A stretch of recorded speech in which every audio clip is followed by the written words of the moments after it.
नमस्कार, आप देख रहे हैं परमार्थ आवाज। खबर शाहजहांपुर से। यूपी के शाहजहांपुर में रेप का एक अनोखा मामला सामने आया है, जहां एक बेटा अपनी मां के पास पहुंचा और अपने पिता का नाम पूछने लगा। इसके बाद महिला ने रेप के 25 साल बाद मामले में एफआईआर दर्ज कराई। महिला ने एफआईआर में कहा कि उसकी जिंदगी बर्बाद हो चुकी है, पूरा परिवार बिखर चुका है। पीड़िता ने वारदात की हकीकत को सामने लाने के लिए डीएनए टेस्ट कराने की भी गुहार लगाई। दरअसल शाहजहांपुर में 25 साल बाद कोर्ट के आदेश पर थाने में रेप की एफआईआर दर्ज की गई है। महिला ने आरोप लगाया कि 12 साल की उम्र में 2 सगे भाइयों ने उसके साथ रेप की वारदात को अंजाम दिया था। यही नहीं, आरोपियों ने शिकायत करने पर जान से मारने की धमकी दी थी। पीड़िता ने महज 13 साल की उम्र में बेटे को जन्म दिया। बदनामी का डर था तो बच्चे को गोद दे दिया। परिवार वालों ने पीड़िता की शादी करा दी। फिर पति को इस घटना की भनक लग गई। शादी के 6 साल बाद उसने महिला से नाता तोड़ दिया तो जान से मारने की दी धमकी। दर्ज एफआईआर के अनुसार थाना सदर बाजार क्षेत्र में 25 साल पहले 12 साल की नाबालिग के साथ घर में घुसकर रेप किया गया था। उसके बाद आरोपी के सगे भाई ने उसके साथ दुष्कर्म किया। दोनों अलग अलग वक्त पर आते और दुष्कर्म करके चले जाते थे। गर्भवती होने पर नाबालिग पीड़िता के परिवार ने आरोपियों के परिवार से शिकायत की। आरोप है कि इस पर आरोपी पक्ष ने मुंह खोलने पर जान से मारने की धमकी दी थी। ये प्रार्थना पत्र दिया गया है इस आशय का कि उनके साथ सन 94 में 2 व्यक्तियों द्वारा इस तरह का कृत्य किया गया, जिसके कारण उसको एक बेटा भी हुआ है और अब वो इस संबंध में कार्रवाई चाहती है। तो इसी आधार पर जो तहरीर थी उसके आधार पर माननीय न्यायालय के आदेश पर ये अभियोग पंजीकृत किया गया है और जैसे इसके तथ्य साक्ष्य के रूप में ये प्रस्तुत करेंगे, उसके आधार पर अग्रिम कार्रवाई विचारण की जाएगी। अभी पीड़िता यहाँ अभी अपने बयान के लिए उपस्थित नहीं हुई है। उपस्थित होगी तो डीएनए मैचिंग इत्यादि कार्रवाई नियमानुसार की जाएगी। सर 25 सालों बाद मुकदमा दर्ज हुआ है, इस तरह से अब इसमें आगे की कार्रवाई कितना चैलेंजिंग ये केस रहेगा? नहीं, चैलेंजिंग नहीं है। जो भी तथ्य इसमें प्रकाश में आएंगे, जो साक्ष्य मिलेंगे, उसके आधार पर विवेचना। सर मामला से 25-26 साल पुराना है।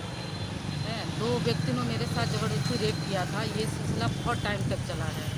उनसे मुझे एक बेटा हुआ है और अब बेटा मुझसे पूछ रहा है कि मैं हूँ कौन, आखिरकार मेरा भी तो कोई होना चाहिए ना।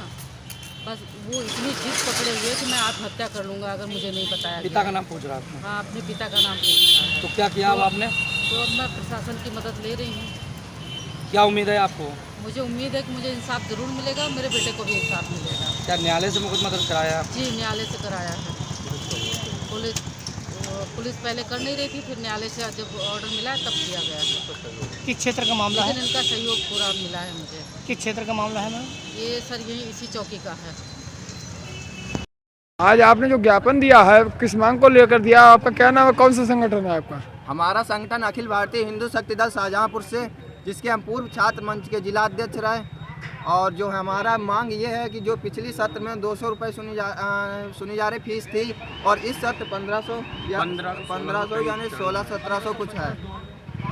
तो मेरी मांग ये है कि इस परीक्षा को कम किया जाए, पिछले सत्र की तरह किया जाए, जो हमारे छात्रों के बजट से बाहर है।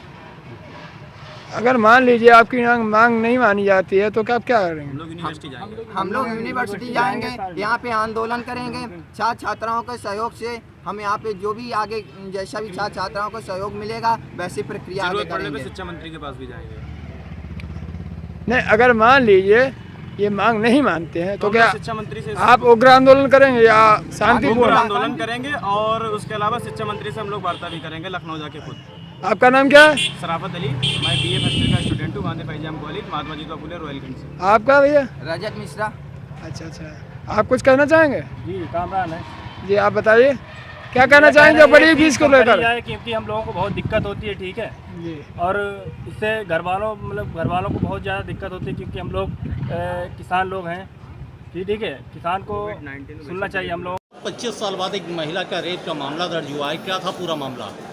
ये लगभग वर्ष 1994 की बात है। 1994 में उस समय वो लड़की नाबालिग थी। उसके साथ मोहल्ले के 2 लड़कों ने बलात्कार किया, डरा धमका के लगातार साल भर 1 साल उससे बलात्कार करते रहे। उसी दौरान वो गर्भवती हो गई। 13 साल की आयु में उसने नाबालिग बच्ची ने एक पुत्र को जन्म दिया। जब उसके घर वालों को ये बात पता चली तो उन्होंने शिकायत की, काफ़ी डराया धमकाया गया। डर की वजह से वो लोग शाहजहाँपुर छोड़ के रामपुर पलायन करें और रामपुर में उसने एक पुत्र को जन्म दिया। उस पुत्र को किसी अन्य दंपत्ति को पालन पोषण के लिए सौंप दिया गया, क्योंकि वो बच्ची उस समय अल्पायु की थी, इसलिए उसका गर्भपात करने की सलाह डॉक्टरों ने नहीं दी थी। और इसी दौरान 18 वर्ष की आयु के बाद उस लड़की की शादी उसके घर वालों ने कर दी थी।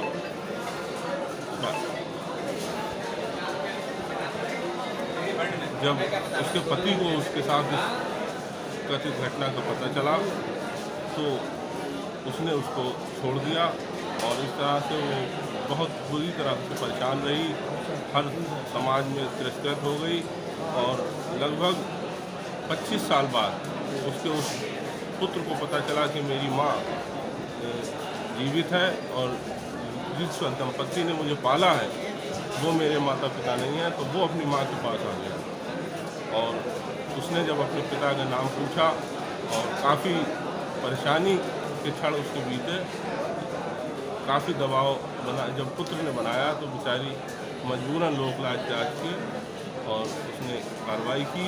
लगभग 7-8 महीने के अथक प्रयास के बाद उसका FIR दर्ज हो चुकी।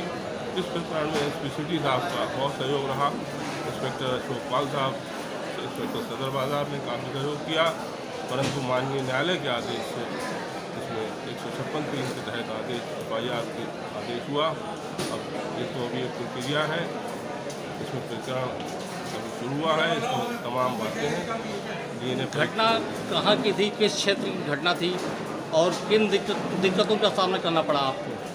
ये घटना सदर बाजार क्षेत्र की थी, ईदगाह के पास। उस समय वो ईदगाह के पास रहती थी लड़की, थाना सदर बाजार क्षेत्र में। इसमें FIR दर्ज कराने में बहुत प्रयास करना पड़े, क्योंकि लगभग 25 साल पुरानी घटना थी। उन व्यक्तियों का पता लगाना बहुत मुश्किल था, परंतु किसी प्रकार से मोहल्ले में पुराने लोगों से संपर्क करके उसको सारी जानकारी हो सकी। बताया जा रहा है कि आरोपी दोनों सगे भाई हैं। आरोपी दोनों सगे भाई हैं। डरा धमका कर नाबालिग बच्ची के साथ लगातार यौन शोषण करते रहे, जिनके अत्यंत जघन्य अपराध समाज के लिए काफ़ी शर्मनाक स्थिति है। शाहजहांपुर से योगेश वाजपेयी की रिपोर्ट।